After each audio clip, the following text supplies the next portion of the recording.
Forde, before we talk about the game, is there anything you can say about the Jackson McCoy situation? No, again, we're sort of finding out in real time. You probably know more about it than I do. So I know the club will be putting out a statement, or I think they already have, in regards to the whole process. But look, it's a serious matter. So I feel like I'll be making more damage or good by saying anything that I know nothing about. On the game, what do you think was the thing that you guys couldn't get over the top against this team that is creating a knack of winning close games? Yeah, we knew Sydney get out and transition and run the pace, and we wanted to try and make it ugly. We wanted to really slow it down and get through some sets, and we had stretches of that. There was a stretch in the second where we sort of got into this back and forth contest with them, which we weren't the beneficiaries of. We're coming down and blazing away a little bit from three, and I'd already burned my second time out, and so we sort of had to weather that storm, and then Sydney called a timeout and we were able to reset and readjust.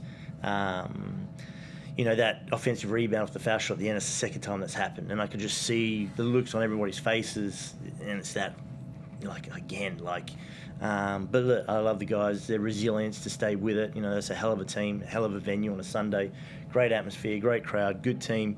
We wanted to slow it down and make it a little bit ugly. We did it for portions. Again, we just couldn't get over the hurdle, and Sydney did. Very similar to the Illawarra game, where they're a very switchy team against you guys. Do you feel like Tara and Rob, do you feel like those guys really relish those sorts of moments? Yeah, for sure. And we wanted to target particular matchups.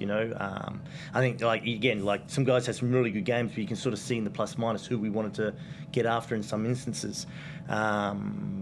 I feel like we need to do a better job finding the post in some situations, but Sydney then started to collapse in a little bit more, and then it becomes harder in terms of getting that ball into the block and the driving lanes. So then I think we switched gears and we're able to swing that ball east to west a little bit.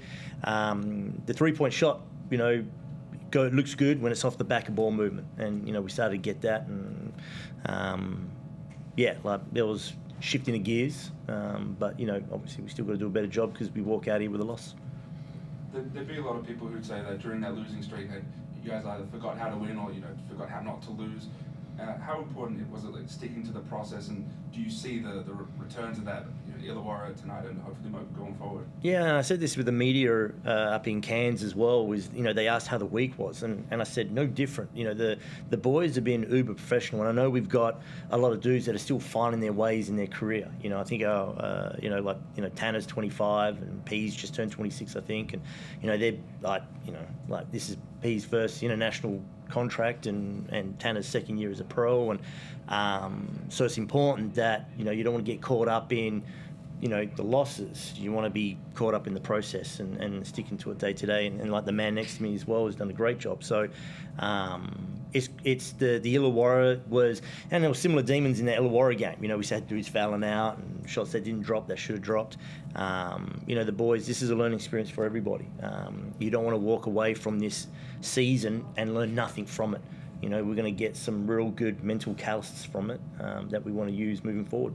Do you like going up against former players of yours? There's a bunch. I realize, I've watched the game. I realize there are so many out there, and they're making big plays. Cam Oliver, Quiet. What's it like going up Bull, against those guys? Yeah. We'll give Sydney a good chance to shop in our backyard again. So that's a joke. Don't put out a statement. It's a funny joke.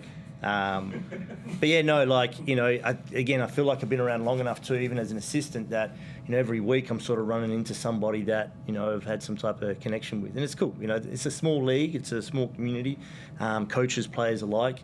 But yeah, it's cool that we played a part in their careers, but they moved on, and now I've got 12 guys in that change room ready to go to war for each other, and that's my main focus. Coach, we saw you exchange some great moments with Bull, Qual and Xavier Cooks. Big smile on your face. You came over and had a chat with the commentators. We love seeing that. How have you stayed so happy and relaxed in what is a tough season compared to what you originally hoped for? Again, it's the guys, and this is what's really important, is you still wake up really motivated because these guys want to get better. They've got years and years in basketball in front of them. This is not a situation where we've got some veteran type dudes at the back end of their career and we're just going through the motions. It's really important that when we get to practice, and I got a great coaching staff. I've got a small coaching staff, but I've got a busy coaching staff that dedicate a lot of time to these guys to get on the court with them and work on the things that they want to work on. you know, these guys keep me up and about. The club keeps me motivated. I got great support within the club, and it's been a rough season. But you know, as I see him talk about the guys learning from it, I'm learning from it. You know, I reflect back to a conversation I remember having with Andre Lemanis way back, and he said, you know, the weight of losses always mean more earlier on in your season. And he was telling me, he goes, you know, the first year I coached the New Zealand Breakers, he goes, I lost 10 in a row. You know what happened the next season? I said, what? And he goes, I lost 11 in a row. And, you know, he's arguably one of the greatest, you know, Australian coaches in basketball, as there are many. So, yeah, like, I'll be doing myself an injustice if I'm not going on this journey with him. Right beside you was good tonight. Taron Armstrong as well. What do you think we'll see from Taron between now and the end of the season, given what he showed us tonight and the Illawarra game? What are your hopes for him closing out the season? There's, and again, I never want to be one to impact someone's opportunity, but I'm fielding a lot of phone calls about two ways and you know what he's, you know, work ethic is like and what he's like as a teammate, and you know, there's an exciting prospect that we don't see him next season for a great reason, you know, and like Jack McVeigh, for example, is crushing it over there, and you know, it's a great opportunity, life experience, whatever happens following on that two-way. But I think Taron's done so much to work on that, and I said all the guys have, you know, but yeah, it's kind of cool. Again, you know, the season's been rough, but there's a lot of good individual type instances which we can continue to thrive and grow on. Kyrin, you no doubt hope to have plenty more quarters like tonight's second quarter. How did you feel as you put on 10 points? I think it was in that term. Just going with the flow of the game. Didn't think too much of it. You know, you never want to get caught up too much on one quarter, especially when there's a whole half left to play. And but it was definitely good in the moment, and I know the guys were happy for me. I should have gone back to him. You know, that was one thing, you know, when you're trying to, hindsight's undefeated, you know, and we looked at some of the instances during the game where we felt like some guys got going, and so we kept stretching it out a little bit more. But, you know, the good thing is we've got 5 games in 12 days, so you'll get more opportunity. Without commenting on the matters earlier today, obviously when you see a teammate get led away like that and it becomes the talk of the day, how hard was it for you as a player to switch on like you normally would for a basketball game? And I don't mean to shut you off. We just don't have the information, so I just don't want to touch on it. I know there are questions in regards to getting off the game, but yeah, I just don't want to touch on it right now.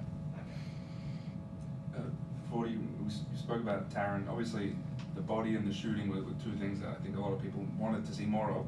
Outside of those things, what's like the transferable skill that you're seeing from him this year that perhaps wasn't there last year? The cool thing is with the group that we have in the youth side of things, it's you almost get thrown into the deep end to be a little bit of a leader. And you know, Taron doesn't command the room by being a rah-rah guy. He's not standing up there giving these grando speeches like, you know, he's auditioning for a movie or something. He leads by example, and he makes adjustments, and he's direct with his language.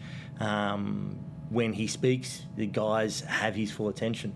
And that's some of the information that I relay back to say, you know, if you want someone in charge of running your second unit, or someone that has, you know, just a high level of basketball IQ that can, you know, deliver the message, stay humble, not be arrogant about it, and someone that you do want to sort of ride or die with, he's just blossomed into that role. And again, I wish we could do more for him, but you know, he just keeps coming back for more.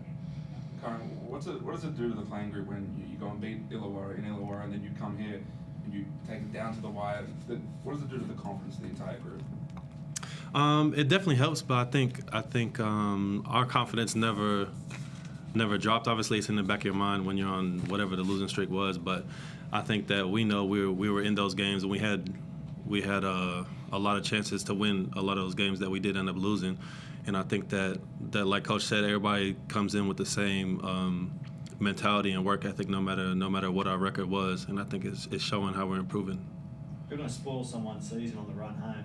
Is that a role you're looking forward to playing from here? Oh, potentially. I just love how the boys go about the day to day. But yeah, you know, we're playing with house money. You know, all the stresses of this part of the season for other teams, we probably had that around, you know, 2 months ago. You know, trying to navigate the wins and losses. Joke with the coaches. I said, let's be the guy that rolls up to the party, clogs up your toilet, steals your beer and leaves, and everyone wonders why you invited him. So let's be that. And, we got less than a month left. Got nothing to lose. Takes the chicks with you. Anyone on the Zoom? I'll leave that for the young lads. Married man.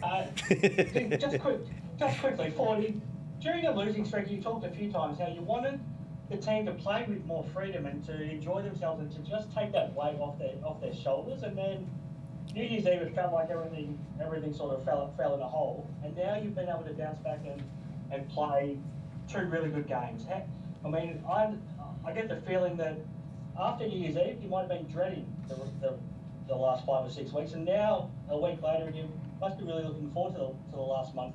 How were you able to turn things around from what happened back on New Year's Eve? I think more, and again, it's a high pressure environment, and I know I can coach the guys a particular way, and if you have guys that have years of experience and maybe they've experienced what it's like to be in Europe and have a Eastern European coach grill them and the job be on the line, more of a week-to-week process, and it builds a little bit of resilience. And but I got a young group, and there's certain things where you approach with a particular demeanour, and you can see how it shifts the attitude of the group. And the last thing I want to do is suffocate the fun out of basketball. And so the biggest shift for me, and again, we've out of the 15 losses, and again there was 10 that we had it in the fourth and we blew it. Right? So the blowout ones were the blowout ones, and even then, it wasn't like it was from the beginning, except for that Melbourne one.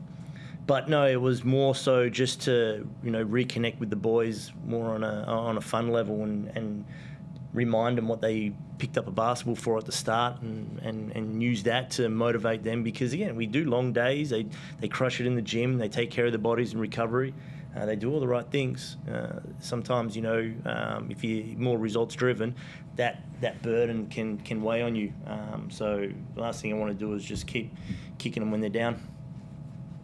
Kyrin, from a player's point of view, how were you able to use that loss to New Zealand as sort of the starting point to turn things around and just start enjoying yourselves more, instead of what it potentially could have been, and it could have been the starting point of a really bad finish to the season? As a playing group, how did you pull together?